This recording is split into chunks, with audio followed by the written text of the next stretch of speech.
पुरवठा हा कुठेही प्रतिबंधित नाही, रेग्युलेटेड नाही. तो डिमांड प्रमाणे आपण सप्लाय करायचा आहे. त्याच्यामध्ये कुठेही रेग्युलेशन आपण इस्टॅब्लिश केलेले नाहीत आणि होतही नाही.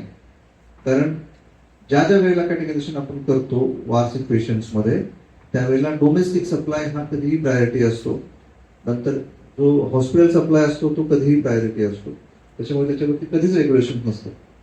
हे आपलं एसेन्शियल कमोडिटी ऍक्टचं जे आपलं बेसिक जे आपण सर्टिफिकेशन करतो, तुमचे जे स्टॉक्स आम्ही तपासतो, त्यातही तुम्हाला आम्ही क्लिअर केलेलं असतं. त्याच्यामुळे हा संभ्रम मी परत परत स्ट्रेस यासाठीच करतोय की मीटिंगच आम्ही तात्काळ त्यासाठी बोललेली आहे की नागरिकांना विनाकारण त्याच्यामध्ये त्रास होऊ नये, नागरिकांमध्ये संभ्रम निर्माण होऊ नये. म्हणून मी परत एकदा माननीय प्रांतसाहेबांच्या, माननीय आमदार साहेबांच्या परवानगीने आश्वस्त करतो की घरगुती गॅस सिलेंडरचा सप्लाय कुठेही बंद होणार नाही. तो सुरळीतपणे आज कालही सुरू होता, आजही सुरू आहे आणि उद्याही सुरू राहणार आहे.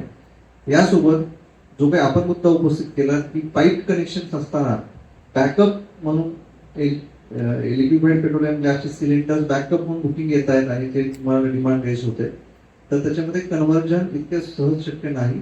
जे पाईप कनेक्शन्स वरती शेगड्या चालतात त्या कन्वर्ट करणं एलपीजी वरती इतकं सहज शक्य नाही. त्यामुळे ते डेड स्टॉक म्हणून तुमच्याकडे पडून राहणार आहे.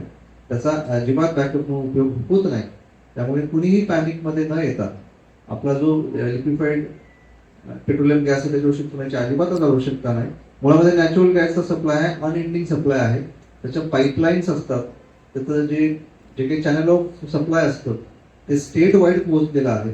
त्याच्यामध्ये कुठेही तुटवडा निर्माण होत नसतो. आणि नॅचरल गॅससाठी आपण परकीय देशांवरती फारसे विसंबून नाही. त्याचं डोमेस्टिक आपलं प्रोडक्शन भरपूर प्रमाणात आहे. त्याच्यामुळे त्याच्यामध्ये तर तुटवडा कधीच निर्माण होणार नाही.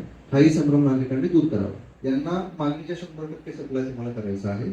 उपहारगृहांमध्ये वेगवेगळ्या प्रकारची जी उपहारगृह आहेत, हॉटेल आणि रेस्टॉरंट, संरक्षण क्षेत्रातली, सार्वजनिक क्षेत्रातली आणि शासकीय क्षेत्रातली, रेल्वे, हवाई वाहतूक, त्यांचे जे काही कॅन्टीन्स आहेत त्यांच्या उपहारगृहांना तुम्ही 70% डिमांड सप्लाय करायचा आहे. त्यानंतर जी MSRTC आहे, एसटी किंवा जे काही प्रायव्हेट बसेस त्यांचे जे काही रजिस्टर्ड कॅन्टीन्स असतील त्यांना मात्र 50% रिडक्शन आहे. त्यांच्या मागणीचे 50% सप्लाय करायचं आहे.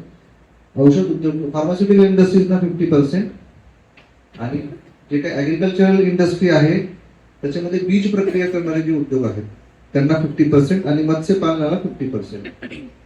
अशा प्रकारे कॅटेगरायझेशन केलंय. हा 13 मार्चचा सर्क्युलर आहे अन्न व नागरिक पुरवठा विभागाचं, महाराष्ट्र शासनाच्या. त्यानुसार हे कॅटेगरायझेशन केलेलं आहे.